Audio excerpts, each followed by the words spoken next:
ഒരെണ്ണം കൊടുത്തു. അത് ഒരെണ്ണം അനുമതി കൊടുത്തത് ഇനി കോടതിയിലേ പോകാൻ പറ്റൂ. ഓക്കെ, അത് കോടതിയിൽ പഞ്ചായത്ത് പോകുമോ ഇല്ലയോ, പിന്നെ പഞ്ചായത്ത് നിലവിൽ കൊടുത്തിരിക്കുന്ന അനുമതി ക്യാൻസൽ ചെയ്യുമോ ഇല്ലയോ, നിലവിൽ ഇനി വരാൻ പോകുന്ന കോറികളുടെ അപേക്ഷയിൽ പഞ്ചായത്ത് വേണ്ട എന്ന് പറയുമോ ഇല്ലയോ, അത് വ്യക്തമായിട്ട് പാർലമെന്ററി പാർട്ടി അംഗങ്ങൾ പറഞ്ഞാൽ നല്ലതായിരിക്കും. ഇല്ലാത്തവർ പ്രതികരിക്കട്ടെ എന്ന് പറഞ്ഞ് നമ്മുടെ അദ്ദേഹത്തിന്റെ നേതൃത്വത്തിൽ ഒരു പരമ്പര തുടങ്ങിയിട്ടുണ്ട്. അതിൽ ഒരുപാട് പ്രതികരിച്ചു. ഞങ്ങൾ അവരെല്ലാം ബന്ധപ്പെട്ട് വിളിച്ചു. നിങ്ങൾ വരണം, നമുക്ക് കൂട്ടായിട്ട് ആലോചിക്കണം ഈ വിഷയം. ഇതൊരു ഈ പ്രദേശത്തെ ജനങ്ങളുടെ മൊത്തത്തിൽ ബാധിക്കുന്ന ഒരു വിഷയമാണ്. അതെല്ലാവർക്കും അഭിപ്രായ വ്യത്യാസമില്ല.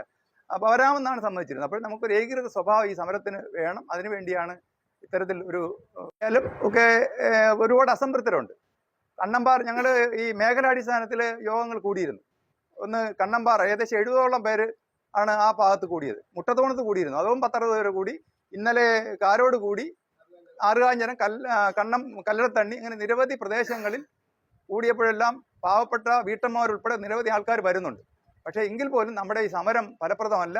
ഏറ്റവും പ്രധാനപ്പെട്ട വിഷയം പിന്നെ നമ്മുടെ മുന്നിലുള്ളത് ഈ ടോറസിന്റെ ഈ അതിപ്രസരണം, ഇതിന്റെ അനിയന്ത്രിതമായ ഈ സഞ്ചാരം നിയന്ത്രിക്കാൻ എന്ത് ചെയ്യാൻ കഴിയും എന്നതിനെ സംബന്ധിച്ച് അപ്പോൾ ഞങ്ങൾ ആലോചിച്ചപ്പോൾ ഇപ്പൊ അധികാരികളുടെ ഭാഗത്ത് നിന്ന് ഈ ചട്ടങ്ങൾക്കും നിയമങ്ങൾക്കും മറ്റ് കാര്യങ്ങൾക്കും വിധേയമായി നൽകുന്ന ഇത്തരം പെർമിറ്റുകളെയും ഇത്തരം അനുമതികളെയും സംബന്ധിക്കുന്നിടത്തോളം ആ ചട്ടത്തിന് നിയമങ്ങൾക്കും എതിരായി പ്രവർത്തിക്കുന്ന രീതിക്കെതിരെ നമുക്ക് എന്ത് ചെയ്യാൻ പറ്റൂ? നമുക്ക് സമരമോ അതുപോലുള്ള കാര്യങ്ങളോ നമുക്ക് ഏറ്റെടുക്കാൻ പറ്റും. ഈ കൊടുത്തിരിക്കുന്ന പെർമിറ്റ് അത് ശരിയായ രീതിയിലല്ല എന്ന് ഇനി പറഞ്ഞാൽ നമുക്കിതിനെ ചോദ്യം ചെയ്യാൻ കോടതിയിൽ മാത്രമേ മാർഗമുള്ളൂ. കോടതിയിൽ ഇപ്പോൾ കേസ് ഫയൽ ചെയ്തിട്ടുണ്ട്. ഇപ്പോൾ mining and geology, revenue, environment authority, പിന്നെ ഇവരുണ്ടല്ലോ ഇതിനകത്ത് ഫോറസ്റ്റും ഒരു ഘട്ടത്തിൽ വരേണ്ടി വന്നു. പിന്നെ അവസാനം വന്ന് 7ാമത്തെയോ 8ാമത്തെയോ സംവിധാനമാണ് തദ്ദേശ ഭരണ സെക്രട്ടറിയെ കുറിച്ച് അതിനകത്ത് പറയുന്നത്. അപ്പോൾ അതുകൊണ്ട് ഫെബ്രുവരി മാസം കൊടുത്ത ഈ പറയുന്ന സ്ഥാപനത്തിന് കൊടുത്ത പെർമിറ്റിൽ ജിയോളജി പരിശോധിക്കേണ്ട കാര്യങ്ങൾ ശരിയായ രീതിയിൽ പരിശോധിച്ചിട്ടില്ല. പാരിസ്ഥിതിക ആഘാതത്തെ സംബന്ധിച്ച് പരിശോധിക്കേണ്ട അതോറിറ്റി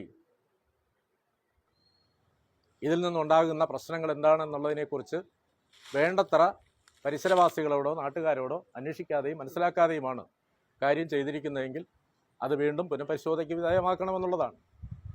മലിനീകരണ നിയന്ത്രണ ബോർഡ് അതും ഇതിലെ ഒരു പ്രധാനപ്പെട്ട കക്ഷിയാണ്.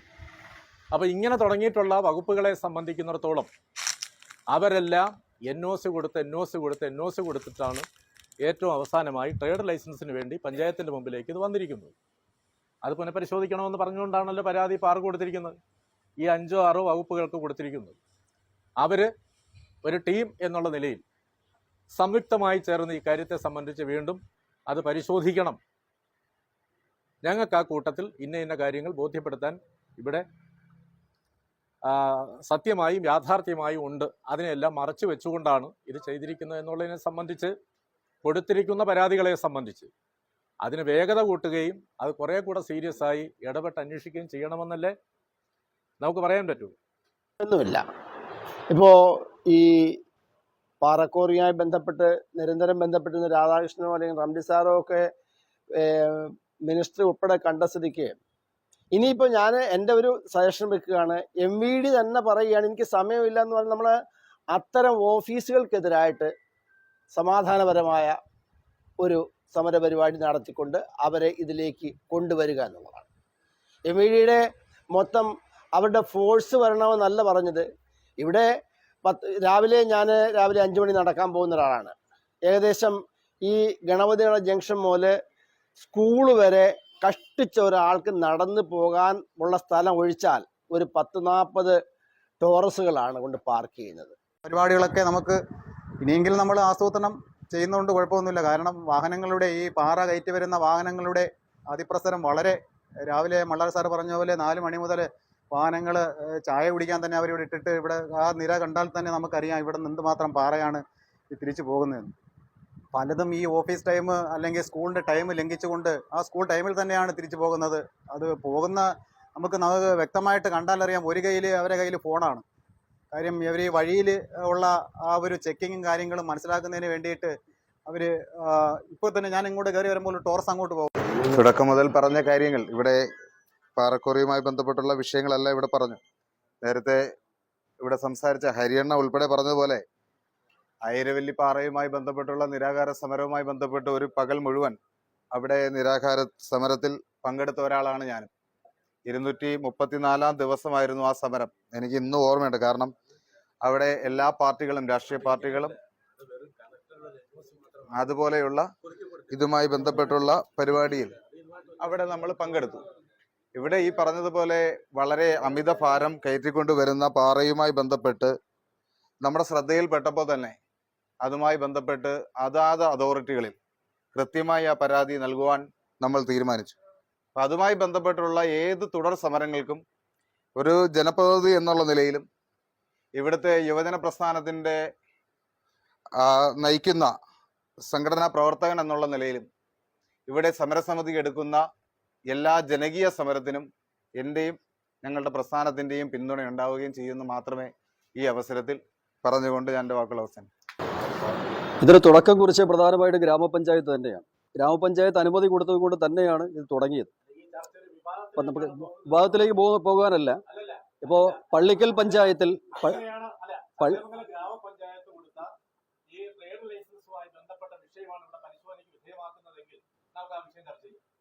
ഇപ്പോ ഞാനിത് പറഞ്ഞത്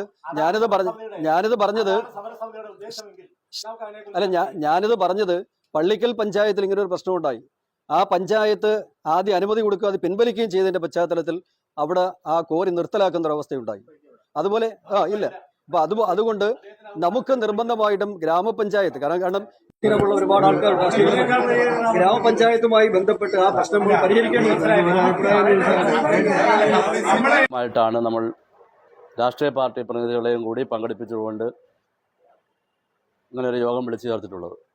നമുക്കറിയാം, പിന്നെ തുടക്കം മുതലേ തന്നെ നമുക്ക് ഈ കാര്യങ്ങൾ ആരും വിശദീകരിച്ച് തരേണ്ട കാര്യമില്ല. ഈ കണ്ണമ്പാറ എന്ന് പറയുന്ന പ്രകൃതി രമണീയമായ സ്ഥലത്ത് അവിടെയുള്ള പ്രകൃതിയുടെ വിഭവമായ പാറയെ ഉന്നം വെച്ചുകൊണ്ട് വർഷങ്ങളായിട്ടുള്ള പരിശ്രമം പ്ലാനിൻ്റെയും ഫലമായിട്ട് അവിടെ വസ്തുക്കൾ വാങ്ങിക്കൂട്ടുകയും പല രീതിയിലും ചിലരിടത്തൊക്കെ ഇത് ഫാമിനാണെന്ന് പറഞ്ഞ് വസ്തു വാങ്ങിയവരുണ്ട്. ചിലർ വ്യക്തിപരമായും എൻ്റെ രാഷ്ട്രീയ പാർട്ടി എന്ന നിലയിലും ഒരു കോറിക്ക് ഞങ്ങൾ അനുകൂലമല്ല. ഈ നാട്ടിനെ ജനങ്ങളെ പരിസ്ഥിതിയെ എല്ലാം ദോഷപരമായി ബാധിക്കുന്ന തരത്തിലുള്ള പാറ ഖനനത്തിനെതിരെ ഒരു പാരിസ്ഥിതിക മൂല്യങ്ങൾ സംരക്ഷിക്കണമെന്ന് ആവശ്യപ്പെടുന്ന ഒരു പ്രസ്ഥാനത്തൊരു പ്രതിനിധി എന്ന് ഞാൻ പറയുവാണ്. ഒരു പാറക്കോറിക്കും ഞങ്ങൾ അനുകൂലമല്ല. എന്നാൽ ഞാനും കൂടി ഇരുന്ന സമിതിയിലാണ് ഈ പാറക്കോറി വിഷയം വരുന്നത്. അവിടെ നമുക്ക് പഞ്ചായത്ത്, നിങ്ങൾ അറിഞ്ഞിരിക്കാൻ വേണ്ടി പറയാം, പഞ്ചായത്ത് ഭരണസമിതിക്ക് പാറക്കോറിക്ക് ലൈസൻസ് കൊടുക്കാനോ ഒന്നും നമുക്കൊരു അവകാശമില്ല. നമുക്കൊന്നും ചെയ്യാനും കഴിയത്തില്ല. അവിടെ നിയമപരമായി എല്ലാ പേപ്പറും പഞ്ചായത്ത് സെക്രട്ടറി മുമ്പിൽ ഹാജരാക്കി കഴിഞ്ഞാൽ ഒന്നുകിൽ നമുക്ക് അത് വേണ്ടാന്ന് പറഞ്ഞാൽ മാറ്റിവെക്കാം, ഇല്ലെങ്കിൽ നമുക്കത് കൊടുക്കേണ്ടെന്ന് തീരുമാനിക്കാം. കൊടുക്കേണ്ടെന്ന് അവർ കോടതിയിൽ പോകും. അവർ തീരുമാനം എടുത്തില്ല എന്നുണ്ടെങ്കിൽ 30 ദിവസം കഴിയുമ്പോൾ അതിനെ ഡീംഡ് ലൈസൻസായി അവർ അംഗീകരിച്ചുകൊണ്ട് അവർ ലൈസൻസ് ഓട്ടോമാറ്റിക്കായി കിട്ടിയതായി അവർക്ക് അനുകൂലമായി വരും. ഇത് പഞ്ചായത്തിൻ്റെ ഭരണസമിതി വളരെ ഗൗരവമായിട്ട് ചർച്ച ചെയ്തതായത്. അതിൻ്റെ അടിസ്ഥാനത്തിലാണ് ഒരുപാട് വാദപ്രതിവാദങ്ങൾ അക്കാര്യത്തിലുണ്ടായി, ഒരുപാട് വിഷയങ്ങളുണ്ടായി. അതിനകത്ത് അഭിപ്രായം വിയോജിപ്പ് രേഖപ്പെടുത്തിയവരുണ്ട്. അവസാനം ആണ് ആ പാറക്കോറിക്ക് ലൈസൻസ് കൊടുക്കുന്നതിന് വേണ്ടി, കാരണം നമ്മൾ കൊടുത്തില്ലെങ്കിലും അവർ ലൈസൻസ് കിട്ടുമെന്ന രീതിയിലുള്ള കാര്യങ്ങൾ എത്തിച്ചേർന്നപ്പോഴാണ് കൊടുക്കാൻ തീരുമാനിച്ചത്. ാണ് ഞാനിതിൽ പങ്കെടുത്തിട്ടുള്ളത്. അതുകൊണ്ട് തന്നെ ഇവിടുത്തെ വിശദമായ സംഗതികളെക്കുറിച്ചൊക്കെ ഇവിടെ വിശദീകരിച്ചു കഴിഞ്ഞിരിക്കുന്നു. നമ്മളെപ്പോഴും ഒരു സമരം ലീഗൽ സമ്മതമായി നമുക്ക് മുന്നോട്ട് പോയാൽ ഇവിടെ താഴെത്തട്ട് മുതൽ മുകൾ തട്ട് വരെ എല്ലാവരും ഇതിൻ്റെ ഒരു പങ്ക് വഹിച്ചിട്ടുള്ളവരാണ്. ഉദ്യോഗസ്ഥന്മാരായിരുന്നാലും അതിന് പിന്നെ പെർമിഷൻ കൊടുക്കുന്നവരായിരുന്നാലും അതുമായി ബന്ധപ്പെട്ട് നിൽക്കുന്നവർ മുഴുവൻ ആൾക്കാരും. പക്ഷേ ഇതേപോലുള്ള ഒരു സമരം വിജയിക്കണമെങ്കിൽ ഒരു ജനകീയമായ സമരമാണ് നമ്മൾ മുന്നോട്ട് വയ്ക്കേണ്ടത്. വളരെ സജീവമായി നടക്കുന്നുണ്ട്. ഇവിടെ നേരത്തെ നമ്മുടെ സാറ് പറഞ്ഞതുപോലെ രാഷ്ട്രീയ പാർട്ടികളെ കുറിച്ചൊക്കെ വ്യത്യസ്തമായ അഭിപ്രായങ്ങളൊക്കെ ഉണ്ട് എങ്കിൽ തന്നെ നമ്മുടെ എല്ലാ രാഷ്ട്രീയ പാർട്ടികളും ഇക്കാര്യത്തിൽ അനുകൂലമായ നിലപാട് തന്നെയാണ് സ്വീകരിക്കുന്നതാണ് ഞാൻ മനസ്സിലാക്കുന്നത്. പിന്നെ നമ്മുടെ രാഷ്ട്രീയക്കാരൊക്കെ ചിലപ്പോൾ ഒരു പരിപാടി വരുമ്പോൾ ഈ കോറിക്കാരനെ പോയി 10,000 ഒക്കെ മേടിക്കും. അത് അങ്ങനെയൊക്കെ ചിലപ്പോൾ സംഭവിക്കും. അല്ലാതെ ആരും ഇവിടെ പൈസ വാങ്ങിയതായിട്ടൊന്നും നമുക്ക് പറയാൻ കഴിയില്ല. അതുകൊണ്ട് പല അഭ്യൂഹങ്ങളും വാർത്തകളും ഒക്കെ ഇങ്ങനെ വരും. ഇവിടെയുള്ള എല്ലാ രാഷ്ട്രീയ പാർട്ടികളും ഈ വിഷയത്തിൽ ഒന്നായിട്ട് തന്നെ ഒരു പക്ഷേ ഇനി അല്പം പിന്നിൽ ആരെങ്കിലും ഉണ്ട് എങ്കിൽ രാഷ്ട്രീയ പാർട്ടികളുടെ പ്രവർത്തനം വളരെ മുൻപന്തിയിൽ നിന്നാൽ മാത്രമേ നമ്മുടെ ഈ സമരം വിജയിക്കുകയുള്ളൂ. അത് പ്രതിപക്ഷമായാലും ഭരണപക്ഷമായാലും അക്കാര്യത്തിൽ നമ്മുടെ രാഷ്ട്രീയ പാർട്ടിയുടെ നേതാക്കൾ എല്ലാവരും പ്രത്യേകം നമ്മുടെ നാടിൻ്റെ വിഷയമാണിത്. രാഷ്ട്രീയ നേതാക്കൾ എൻ്റെ പ്രസ്ഥാനം ഉൾപ്പെടെ അക്കാര്യത്തിൽ സജീവമായ ശ്രദ്ധ കേന്ദ്രീകരിക്കണം. എൻ്റെ പ്രസ്ഥാനം അക്കാര്യത്തിൽ സജീവമായി മുന്നിട്ടുണ്ടാകും എന്ന് ഞാൻ ഇവിടെ വാഗ്ദാനം ചെയ്യുകയാണ്. വളരെ വിശാലാടിസ്ഥാനത്തിൽ രാഷ്ട്രീയ താല്പര്യങ്ങൾക്ക് അതീതമായി ഈ സമരസമിതി മുന്നോട്ട് കൊണ്ടുപോകണമെന്നുള്ള ഒരു ആശയത്തിന്റെ പുറത്താണ് ഇവിടെ എല്ലാ രാഷ്ട്രീയ പാർട്ടിക്കാരെയും വിളിച്ച് ഇത്തരത്തിലുള്ള ഒരു ചർച്ചയും മീറ്റിംഗും സംഘടിപ്പിച്ചത്. ഇതിനകത്ത് വെച്ച് പൊളിറ്റിക്കലായിട്ടുള്ള ഡിബേറ്റുകളാണ് എന്നുണ്ടെങ്കിൽ നമുക്കത് പങ്കെടുക്കുന്നതിന് ബുദ്ധിമുട്ടുണ്ട്. നമുക്കറിയാം, ഈ പാറക്കോറിയുമായി ബന്ധപ്പെട്ട തുടക്കത്തിലുള്ള എല്ലാ തരത്തിലുള്ള കാര്യങ്ങളിലും ഇടപെട്ടുകൊണ്ടിരിക്കുന്ന ഒരു പ്രസ്ഥാനവും ആ പ്രസ്ഥാനത്തിന് ലീഡർഷിപ്പിലിരിക്കുന്ന ഒരാളുമാണ് ഞാൻ. ഈ പറയുന്നവരൊക്കെ ഏതെല്ലാം രാഷ്ട്രീയ പാർട്ടിക്കാർ ഈ പാറക്കോറി സമരവുമായി ബന്ധപ്പെട്ട് ഇതിന് മുമ്പ് ഇറങ്ങിയിട്ടുണ്ടെന്നൊക്കെ ഒന്ന് വ്യക്തമാക്കണം. പറഞ്ഞു പോകുമ്പോൾ എല്ലാം പറഞ്ഞു പോകണമല്ലോ. എല്ലാം കൂടെ കൊണ്ടുവന്ന് പഞ്ചായത്ത് ഭരണസമിതിയിലെയും ഏതെങ്കിലും ഒരു രാഷ്ട്രീയ പാർട്ടിയുടെ തലയിലും വെക്കാനാണെന്നുണ്ടെങ്കിൽ അത്തരം ഡിബേറ്റുകൾക്ക് ഇരിക്കാൻ നമുക്ക് ഉദ്ദേശമില്ല. ഇത് ഞങ്ങൾ